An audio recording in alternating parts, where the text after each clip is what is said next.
May 30, 1942. The Cabinet War Rooms, London. The air in the underground bunker is thick with cigarette smoke and the weight of impossible decisions. Prime Minister Winston Churchill sits at the head of a long table, his face illuminated by the harsh glow of overhead lamps that never turn off. Around him, military commanders and engineers study maps of the French coastline, maps marked with German fortifications, beach gradients, tidal patterns, and the locations of every major port from Cherbourg to Le Havre. Churchill is 67 years old, heavy set, exhausted from 2 years of war that has seen Britain stand alone against Nazi Germany. He holds a cigar between his fingers, unlit, a habit he maintains during these underground meetings where ventilation is poor, and he listens as his military planners describe the fundamental problem that threatens to make the liberation of Europe impossible. The problem is ports. Any invasion of France will require landing millions of men, thousands of vehicles, tens of thousands of tons of supplies. Modern armies do not live off the land. They require constant resupply, ammunition, fuel, food, medical supplies, replacement equipment. All of this material must flow through ports. Ports with deep water harbors. Ports with cranes and warehouses and rail connections. Ports that can handle cargo ships and tankers and the endless logistics that sustain 20th century warfare. But every major port on the French coast is held by Germany, and the Germans, anticipating Allied invasion, have fortified these ports with concrete bunkers, artillery positions, minefields, and garrison troops. Capturing a port like Cherbourg or Calais will require direct assault against prepared defenses, the kind of assault that could take weeks or months and result in catastrophic casualties. And even after capture, the Germans will almost certainly destroy port facilities before retreating, rendering them unusable for months while Allied engineers rebuild what has been demolished. Major General Charles Hayden, responsible for logistics planning, presents the mathematics. An invasion force of the size necessary to defeat German forces in France will require landing approximately 12,000 tons of supplies per day. Initially, supplies can be landed directly on beaches, but beaches have limitations. They are exposed to weather. They have limited capacity. They cannot handle the massive cargo ships that will be needed to sustain prolonged operations. Without access to a major port within days of the initial landings, any invasion will stall. Troops will run out of ammunition. Tanks will run out of fuel. The invasion force will become stranded on French beaches, vulnerable to German counterattack, unable to advance inland, facing the prospect of a catastrophic defeat that would set Allied war efforts back years. Churchill listens to these assessments with growing impatience. He has heard variations of this problem for months. Every invasion plan that crosses his desk includes a section on port capture that reads like a prayer, hoping that Allied forces can capture Cherbourg quickly, hoping that German demolitions will not be too severe, hoping that weather will cooperate, hoping that German counterattacks will not isolate the invasion force. Churchill does not like plans that depend on hope. He crushes his cigar into an ashtray and looks at the assembled officers and engineers. "Gentlemen," he says, his voice carrying the growl that has become familiar to millions through radio broadcasts, "if we cannot capture a port, then we must bring a port with us." The room falls silent. Several officers exchange glances, uncertain whether Churchill is being metaphorical or literal. Churchill is not known for metaphors when it comes to military planning. He tends toward blunt, practical solutions. "I want floating piers," Churchill continues, "artificial harbors that can be towed across the channel and assembled on the French coast. If we cannot use their ports, we will build our own." The reaction from military engineers is immediate skepticism. The English Channel is one of the most difficult bodies of water in the world. Tidal ranges of 20 feet, storm waves that can reach 30 feet, currents that shift with seasons and lunar cycles. The idea of constructing artificial harbors that can withstand channel conditions while simultaneously handling military cargo traffic seems, to the engineers present, somewhere between extraordinarily difficult and physically impossible. But Churchill is not asking whether it is possible. He is stating that it will be done. He stands from the table, signaling that the meeting is ending. "I want proposals on my desk within a month. Find me engineers who understand what is required. We will invade France, gentlemen, and we will do so with or without French ports." The officers file out of the war rooms, returning to surface London where bombers have been raining destruction for 2 years, where citizens live in a state of permanent siege, where the future of Western civilization depends on decisions made in underground bunkers by exhausted men pursuing strategies that seem impossible. Among the engineers tasked with responding to Churchill's directive is a civil engineer named Hugh Iorys Hughes. He is not famous. He is not a military officer. He is a middle-aged Welsh civil engineer who has spent his career designing mundane infrastructure, bridges, roads, water systems. But Hughes has one qualification that makes him uniquely suited for Churchill's impossible task. He understands concrete, steel, and the physics of structures in hostile environments. Within days, Hughes receives a summons to the War Office. The project is given a code name, Mulberry. The objective is stated simply: design, construct, and deploy artificial harbors harbors capable of supporting the invasion of France. The timeline is unstated but implied, as quickly as possible, because every month that passes gives Germany more time to fortify the coast, more time to build Atlantic wall defenses, more time to prepare for the invasion they know is coming. Hughes accepts the assignment. He does not know, in May 1942, that he is about to design one of the most ambitious engineering projects in military history. He does not know that his floating harbors will enable the largest amphibious invasion ever attempted. He does not know that his name will be largely forgotten by history while his creation will save thousands of lives and make possible the liberation of Western Europe. He only knows that Churchill has demanded the impossible, and somehow, Hughes must make it real. June-December 1942. Engineering offices across Britain. Hugh Iorys Hughes spreads blueprints across a drafting table in a requisitioned office building in central London. The blueprints show cross-sections of concrete structures, stress calculations, tidal charts, and wave dynamics. Around him, a team of civil engineers, naval architects, and military logistics officers crowd the room, arguing over specifications, challenging assumptions, and attempting to solve problems that have never been solved before. The fundamental challenge is this: create a structure large enough to serve as a functional harbor, stable enough to withstand channel weather, mobile enough to be towed across open water, and capable of being assembled quickly on a hostile shore while under potential enemy fire. Each of these requirements individually is difficult. Combined, they seem to violate basic engineering principles. Hughes begins with first principles. A harbor needs three essential components: a breakwater to protect ships from waves, piers where ships can dock and unload cargo, and roadways to move cargo from ships to shore. In a natural harbor, the breakwater is provided by geography, headlands, islands, or coastal formations that block waves. In an artificial harbor, the breakwater must be constructed. The question is, how do you build a breakwater in the middle of the ocean? Hughes's solution is audacious in its simplicity. He proposes constructing massive concrete caissons, hollow boxes made of reinforced concrete, each one as large as a 5-story building. These caissons will be built in British shipyards, then flooded with water to sink them low enough to be towed across the channel. Once in position off the Normandy coast, the caissons will be reflooded completely, sinking to the ocean floor. Positioned end to end, they will form a continuous barrier against waves. The concept is sound in theory. In practice, it requires solving dozens of subsidiary problems. How large should each caisson be? Too small, and they will not provide adequate wave protection. Too large, and they cannot be towed. How thick should the concrete walls be? Thick enough to withstand wave pressure, but not so thick that the caissons cannot float during transit. How should they be anchored to the seabed? The Normandy coast has sandy bottom conditions that will not support traditional anchoring methods. Hughes and his team spend months running calculations, building scale models, testing concrete formulations. They determine that each caisson, designated as Phoenix units in the planning documents, should be approximately 60 meters long, 20 meters wide, and 18 meters tall when sitting on the ocean floor. The concrete walls will be 6 feet thick, reinforced with steel rebar in a lattice pattern that distributes stress. The interior will be divided into compartments that can be individually flooded or pumped out, allowing precise control over buoyancy. The scale of construction is staggering. To create a functional harbor, approximately 150 Phoenix caissons will be required. Each one requires thousands of tons of concrete, hundreds of tons of steel, and weeks of construction time. British shipyards, already operating at capacity building warships and cargo vessels, must somehow find resources to construct these massive concrete structures. Churchill, monitoring the project's progress, allocates resources with the same ruthlessness he applies to all wartime decisions. Concrete is diverted from other construction projects. Steel is requisitioned from civilian infrastructure. Labor crews work around the clock in shifts. The Phoenix caissons begin to take shape in dry docks across Britain, immense grey structures that look more like apartment buildings than anything designed to float. But the breakwater is only the first component. Hughes must also design the piers where ships will dock. Traditional piers are built on pilings driven into the seabed, a construction method that requires months of work by divers and specialized equipment. Hughes needs piers that can be deployed in days, not months. His solution is the whale pier system. Steel roadways will be supported on concrete pontoons that rise and fall with the tide. The roadways will be connected to shore via flexible steel bridges that can accommodate the 20-foot tidal range of the Normandy coast. Ships will tie up to the pontoons, unload cargo directly onto the roadways, and the cargo will be driven across the bridges to shore. The engineering challenge is making the system stable enough to support heavy vehicles while simultaneously flexible enough to move with tides and waves. Hughes designs a telescoping leg system where vertical steel columns support the roadway but can slide up and down down within sleeves anchored to the pontoons. The system allows the roadway to remain level even as the pontoons rise and fall with tides. Scale models are tested in wave tanks. Engineers simulate channel conditions, 6-foot waves, strong currents, the chaotic water movements that occur during tidal changes. The models perform adequately, but adequately is not good enough. The piers must work perfectly, under combat conditions, while being used by thousands of vehicles per day. By December 1942, Hughes has completed preliminary designs for both the Phoenix breakwater system and the whale pier system. The designs are reviewed by naval architects, military engineers, and logistics officers. The consensus is cautious optimism. The concepts are sound. The mathematics work, but no one has ever attempted anything like this before. The artificial harbors will be the largest prefabricated structures ever constructed. They will be deployed in hostile waters, under potential enemy fire, in conditions where failure means the invasion itself fails. Churchill reviews the designs personally. He asks pointed questions about capacity, durability, construction timeline. He challenges assumptions. He probes for weaknesses. And then, satisfied that Hughes has created something that might actually work, Churchill authorizes full-scale construction. The project is given absolute priority. Thousands of workers are diverted to Mulberry construction. Entire shipyards are converted to building Phoenix caissoons. Steel mills produce specialized components for the whale piers. The logistics of managing this construction, coordinating across dozens of sites, ensuring quality control while maintaining secrecy, becomes a massive undertaking in itself. Because secrecy is paramount, the Germans know an invasion is coming. They do not know where or when. If German intelligence learns about the artificial harbors, they will deduce that the invasion will occur somewhere without a major port, which narrows the possible landing sites significantly. Security around Mulberry construction is extreme. Workers are told they are building components for unspecified military projects. The true purpose is known only to a small circle of senior officers and engineers. Hughes himself works 18-hour days, traveling between construction sites, reviewing progress, solving problems as they emerge. A weld fails on a whale pier section, Hughes redesigns the joint. Concrete quality varies between different caissoons. Hughes establishes standardized mixing procedures and quality inspections. Steel delivery is delayed. Hughes identifies alternative suppliers and reorganizes the construction schedule. The work continues through 1943. Phoenix caissoons are completed and moved to staging areas where they will wait for D-Day. Whale pier components are fabricated and stored in warehouses near British ports. Hundreds of other components, anchors, cables, pumps, bridging equipment, manufactured and stockpiled. The artificial harbor system is taking shape, piece by piece, in a construction effort that rivals the invasion planning itself. By early 1944, 2 complete Mulberry harbors are ready for deployment. Mulberry A will be positioned off the American landing beaches. Mulberry B will be positioned off the British and Canadian beaches. Together, they will provide harbor capacity equivalent to the port of Dover, enough to sustain an invasion force of millions. The engineers have done their part. The structures are built. The calculations are complete. Now they wait for the invasion itself, when theory will meet reality, and Hughes's impossible harbors will either revolutionize amphibious warfare or sink into the English Channel as the most expensive engineering failure in history. June 6 to 7, 1944. The English Channel, the largest armada in human history, crosses the channel in darkness. 5,000 ships, battleships, destroyers, transports, landing craft, minesweepers, move south through choppy waters toward the Normandy coast. Among these vessels are components of Hugh Hughes's artificial harbors, being towed across open water in conditions that test every engineering calculation made over the past 2 years. The Phoenix caissoons move slowly, wallowing in the waves like wounded whales. Each caissoon is partially flooded to reduce its profile above water, making it stable enough to tow but leaving enough buoyancy that it doesn't sink. Tugboats strain against tow cables, pulling the massive concrete structures at speeds barely faster than walking pace. The caissoons cannot be rushed. The concrete, while reinforced with steel, is still vulnerable to stress fractures if towed too aggressively in rough seas. Lieutenant Commander Frank Mellor stands on the bridge of a tugboat designated HMS Empire Cormorant, watching his tow cable disappear into darkness toward the caissoon behind him. Mellor is a merchant marine officer, pressed into Royal Navy service for the invasion. His assignment is simple in concept and terrifying in execution: tow one Phoenix caissoon across 60 miles of channel waters, through areas where German submarines might be lurking, past minefields that Allied minesweepers are clearing just hours ahead of the main fleet, and deliver his cargo to the Normandy coast intact. The channel is living up to its reputation. Waves are running 4 to 6 feet, not catastrophic, but enough to make towing difficult. The weather forecast predicted improving conditions, but weather forecasts in the channel are notoriously unreliable. Mellor can feel the tugboat straining as the caissoon behind him catches waves broadside, creating resistance that threatens to snap the tow cable. If the cable cable breaks, the Casoon will drift, potentially into other vessels, potentially into minefields, potentially lost entirely. Behind the Phoenix Casoons come the components of the whale piers, steel roadway sections and concrete pontoons, each piece numbered and catalogued, towed in carefully organized convoys. The logistics are staggering. Approximately 600,000 tons of concrete and steel are crossing the channel as part of Mulberry Harbor deployment. Each piece must arrive at the correct location, in the correct sequence, so that assembly can proceed according to plan. Naval officers coordinating the harbor deployment work from detailed schedules that specify exactly when each component should arrive, where it should be positioned, and how it should be integrated into the growing structure. The schedules are color-coded, cross-referenced, and incredibly fragile. A single major delay, a Casoon lost to enemy action, a pier section that breaks loose from its tow, whether that forces vessels to shelter rather than proceed, could cascade into complete failure of the harbor assembly. By dawn on June 6, the invasion beaches are alive with combat. American forces are dying on Omaha Beach, struggling against German fortifications that had been underestimated by Allied intelligence. British and Canadian forces are pushing inland from Gold, Juno, and Sword beaches with somewhat less resistance but still facing fierce German counterattacks. And offshore, invisible to the troops fighting for their lives in the surf, the Mulberry Harbor components are arriving at their designated positions. The first Phoenix Casoons reached their positions by mid-morning on June 6. Royal Navy engineers, working from small boats and specialized barges, begin the process of sinking the Casoons into position. This is the moment when theory meets reality. The Casoons must be flooded with precise amounts of water, sinking them to the seabed while keeping them level and correctly oriented. Flood them too quickly, and they may tip or crack from uneven stress. Flood them too slowly, and the assembly process falls behind schedule. Chief Petty Officer William Dunn oversees the sinking of the first Casoon off Gold Beach. Dunn is a diver and salvage specialist, a career Royal Navy man who has spent 20 years working on underwater construction and ship salvage. He stands on the deck of a work barge, coordinating teams of engineers who are opening flood valves on the caisson's compartments. Compartment 1 flooding, reports a lieutenant monitoring gauges that measure water levels inside the Casoon. 2 meters and rising. Even it out, Dunn orders. Compartments 2 and 3, open valves. The Casoon settles slowly into the water, sinking inch by inch as thousands of tons of seawater flood its interior chambers. Around it, other Casoons are being positioned and sunk in a line that will eventually form a continuous breakwater. The work is methodical, careful, and agonizingly slow. Each Casoon takes hours to position and sink properly. German artillery on the shore occasionally fires at the work crews, though most German attention is focused on the invasion beaches where Allied troops are still fighting to secure their landing zones. A few shells land near the Casoons, sending up geysers of water but causing no damage. The Casoons are massive enough that anything short of a direct hit from heavy artillery will not significantly damage them. By June 7, the first line of Phoenix Casoons is in place off both American and British beaches. The breakwater is beginning to take shape, a line of grey concrete structures protruding from the water, creating a protected zone behind them where waves are noticeably reduced. Ships can now approach closer to shore without being battered by open ocean swells. Next come the whale piers. Steel roadway sections are floated into position and connected to the concrete pontoons. The telescoping leg system that Hughes designed is deployed, with vertical steel columns sliding down to rest on the seabed. The roadways are aligned, connected with massive bolts, and secured with cables. Flexible steel bridges are extended from the piers to the shore, creating pathways for vehicles to drive directly from ships to land. The assembly process is chaotic but remarkably efficient. Naval construction battalions, CBs in American terminology, Royal Engineers in British, work in organized chaos, following assembly diagrams that specify exactly where each component goes. Welding torches spark, cranes lift steel sections into place. Divers work underwater, securing connections and checking stability. The harbor is growing hour by hour, transforming from a collection of disparate components into a functional port facility. On June 9, just 3 days after D-Day, the first cargo ship docks at a Mulberry pier and begins unloading supplies. Trucks drive across the steel roadway, carrying ammunition, fuel, medical supplies, and food toward the invasion forces pushing inland. The harbor is working. Hughes's impossible design is functioning exactly as intended. Within a week, both Mulberry Harbors are handling thousands of tons of supplies per day. Ships queue offshore waiting for pier space. Trucks move in continuous streams across the roadways. The logistical nightmare that military planners had feared, invasion forces stranded on beaches without adequate supplies, is not materializing. The artificial harbors are providing the logistical capacity that would normally require a captured port. The engineering achievement is extraordinary, but it goes almost unnoticed amid the larger drama of the invasion. Newspapers report on battles fought, territory captured, casualties sustained. They do not report on concrete Casoons and steel piers. Soldiers Soldiers receiving ammunition and rations do not know, and do not particularly care, that their supplies are flowing through artificial harbors rather than captured ports. But military commanders know. General Dwight Eisenhower, Supreme Allied Commander, personally visits Mulberry Bay on June 12. He stands on the steel roadway, watches trucks carrying supplies, and understands that this engineering achievement has made the invasion possible in a way that tactical brilliance alone could not have accomplished. Hughes himself does not visit the harbors during the invasion. He remains in England, monitoring reports,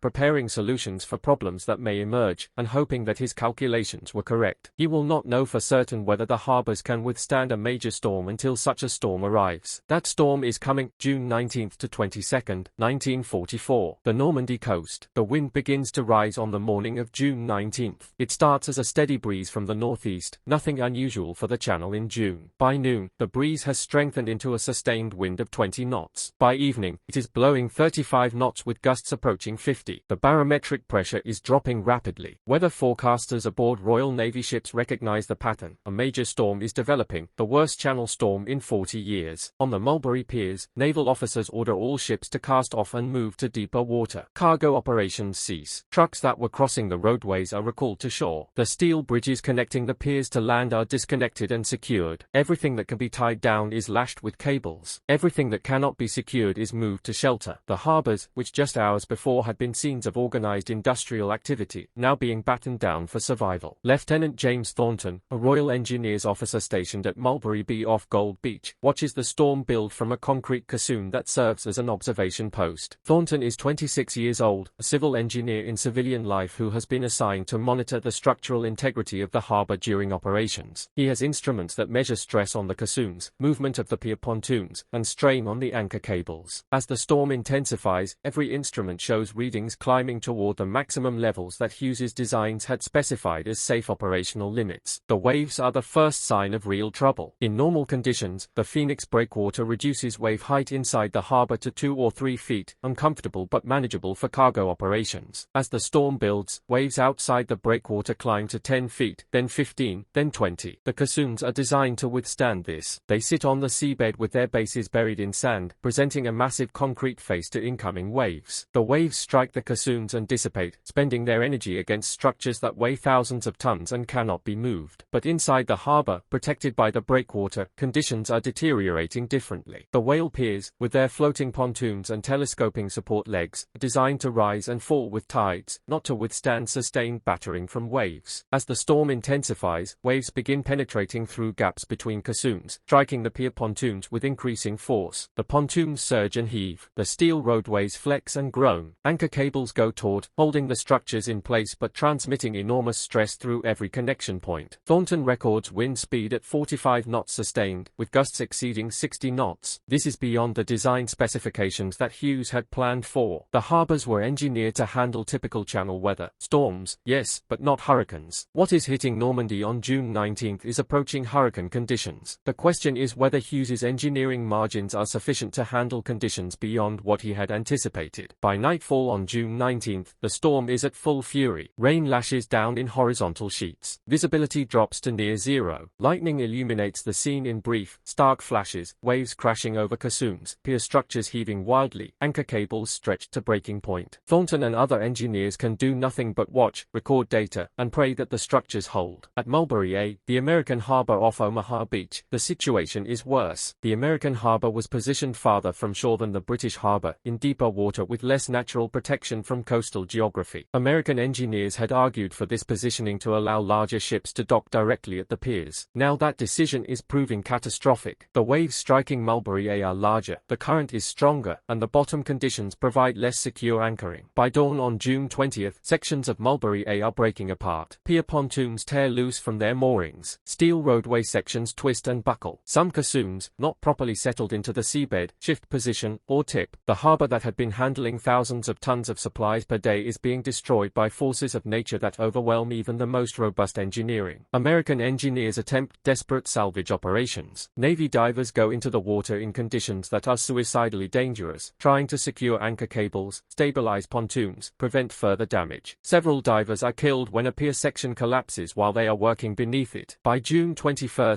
American commanders make the decision to abandon Mulberry Bay. The harbor is too damaged to salvage. Usable components will be recovered restored after the storm, but the harbour as an integrated structure is lost. At Mulberry Bay, the British harbour is battered but holding. Thornton watches as waves crash over the breakwater caissons. Some water penetrates into the protected harbour, but the breakwater is doing its job, reducing the wave energy enough that the pier structures, though strained to their limits, are not breaking. The telescoping legs that support the roadways are flexing and bending, but they are not snapping. The anchor cables are holding. Hughes's design, pushed beyond its intended limits, is surviving. The storm finally begins to abate on the morning of June 22nd. The wind drops to 20 knots, then 15, then 10. The waves subside. The rain stops. Thornton and other engineers emerge from shelters and begin assessing damage. Mulberry Bay has survived. There is damage, broken connections, cracked concrete, anchor cables that need replacement, but the harbour is structurally intact. Within hours, ships are returning to the piers. Cargo operations resume. The flow of supplies to Allied forces ashore, interrupted for 3 days by the storm, begins again. The contrast between Mulberry A and Mulberry B becomes a subject of intense analysis. Why did the American harbour fail while the British harbour survived? The answer is complex, involving positioning, bottom conditions, and subtle differences in how the harbours were assembled. But the fundamental lesson is clear: Hughes's design, when properly implemented in favourable conditions, can withstand even the worst that channel weather can deliver. General Eisenhower, receiving reports on the storm damage, makes a crucial decision. All remaining Mulberry A components that can be salvaged will be towed to Mulberry B, increasing the capacity of the British harbour. The Americans will return to landing supplies directly on beaches, a less efficient method but one that proves workable now that Allied air superiority prevents German counterattacks. The British harbour alone will provide the artificial port capacity needed to sustain the invasion. For Hugh Hughes, monitoring reports from England, the storm is both vindication and nightmare. His design worked. The harbour survived conditions beyond what he had planned for, but the destruction of Mulberry A demonstrates how narrow the margin for error had been. A few different decisions, slightly different positioning, and both harbours might have been lost. The invasion could have been crippled by an accident of weather and engineering at the moment of its greatest vulnerability. The storm becomes, in its own way, as significant a test as the German military opposition. The Allies had prepared to fight the Wehrmacht. They had not prepared to fight the English Channel itself. That they survived both, but supplies continued to flow to Allied armies even after the worst storm in decades, was due in large part to the floating harbours that one British engineer had designed when told to accomplish the impossible. July-November 1944. Mulberry Bay Harbour, Gold Beach, Normandy. The harbour never sleeps. 24 hours a day, 7 days a week, ships dock at the whale piers, unload cargo, and depart to make room for the next vessel in the queue. The rhythm is industrial, relentless, a mechanical heartbeat that sustains the Allied armies pushing across France. By July 1944, Mulberry Bay is handling more tonnage per day than the port of Dover handled before the war, and it is doing so from a structure that did not exist 2 months earlier. Sergeant William Bradley of the Royal Army Service Corps stands on one of the steel roadways, directing traffic with hand signals as trucks loaded with artillery shells drive past him toward shore. Bradley is from Manchester, a dock worker before the war who now finds himself managing logistics on an artificial pier in the middle of what was, until recently, open ocean. The work is exhausting but deeply satisfying. Every truck that passes represents ammunition for British guns, fuel for British tanks, food for British soldiers. The bridge he stands on is, in a very literal sense, the bridge between survival and defeat for Allied forces in France. The statistics are staggering and grow more impressive with each passing week. In July, Mulberry Bay handles 6,000 tons of supplies per day. In August, that figure climbs to 7,000 tons. By September, the harbour is processing more than 9,000 tons daily, approximately 40% of all supplies reaching Allied forces in northern France. Over 4 months of operation, Mulberry Bay enables the landing of 2.5 million men, 500,000 vehicles, and 4 million tons of supplies. To put these numbers in perspective, Mulberry Bay alone handles more cargo in 5 months than the entire merchant marine of most nations handles in a year. The harbour becomes a city unto itself, a floating industrial complex where hundreds of workers live in makeshift barracks on the larger caissons, where maintenance crews work around the clock repairing storm damage and where from constant use, where naval personnel coordinate the arrival and departure of vessels with the precision of a railway timetable. The engineering challenges do not end with the storm. Constant use reveals problems that could not be anticipated during design. The steel roadways develop stress cracks from the continuous weight of heavy vehicles. Hughes's team, still monitoring the harbour from England, designs reinforcement techniques and ships replacement sections across the channel. The concrete pontoons gradually settle deeper into the water as sand scours away from beneath them. Royal engineers devise ballasting systems to keep the pontoons at proper height. The flexible bridges connecting piers to shore wear out their mechanical components. Replacement Replacement parts are fabricated in British machine shops and rushed to Normandy. Each problem is solved, often with improvised field modifications that would make any engineer cringe but that work well enough to keep the harbour operational. This adaptability, the willingness to modify designs based on operational reality rather than insisting on theoretical perfection, becomes one of the key factors in the harbour's success. Hughes himself visits the harbour in August and is reportedly astonished to see how his original designs have been modified and adapted by the crews actually using them. "I built a harbour,"